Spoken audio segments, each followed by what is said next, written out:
नमस्कार मित्रांनो, कसे सगळे मजेत ना. आमचं खूप दिवसापासून फिरायला जायचं चालू होतं भाऊ, पण काही टाईमच भेटत नव्हता. फायनली आम्ही आज निघालो फिरायला जायला, पण ट्रेनमध्ये एवढी गर्दी होती ना, आपण बाहेरचा नजारा पहिला एक नंबर आहे. म्हटलं कसं तरी 5-6 तासाचा प्रवास झाला आमचा. झोप वगैरे काढून म्हटलं चल आता रेडी हो, आपल्याला मुंबईला उतरायचं आहे. म्हटलं दादर येऊन गेलं. ती म्हणे ठीक आहे, मग बॅगा वगैरे काढल्या, रेडी झालो उतरायला.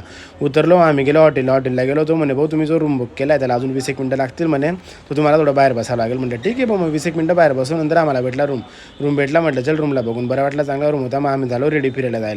ती म्हणे ठीक आहे, म्हटलं चल फिरायला जायला. आमचा रस्ता तर बघा भाऊ रूमचा एवढा खतरनाक होता ना. ती म्हणे मला भूक लागली. म्हटलं चल तू पण नाश्ता वगैरे करून घे, नंतर काय आपल्याला टाईम भेटणार नाही, खूप फिरायचं आहे. मग आम्ही पोहोचलो सीएसटीला पोहोचलो. म्हटलं चल आता आपण पहिले gate of India Taj hotel वगैरे बघू. म्हटलं ताज हॉटेलमध्ये, म्हटलं ताज हॉटेलमध्ये नाही जायचं, आपण बाहेरून बघू, अजून वेळ आहे म्हटलं आपल्याला मध्ये जायला. नंतर जो म्हटलं आपण ठीक आहे म्हणे, खूप फिरायला गेलं, चला म्हणे आता मला भूक लागली. म्हटलं चल तुला लई भूक लागते म्हटलं. मग ती म्हणे हां म्हणे, मग किती फिरतोय आपण, भूक तर लागेलच ना. म्हटलं चल ठीक आहे, जेवण वगैरे केलं आम्ही. ती म्हणे आता खूप फिरायला गेलं, चला म्हणे आता आपण रूमला जाऊ. म्हटलं ठीक आहे, आम्ही रूमला चाललोय, बोल लाईक आणि फॉलो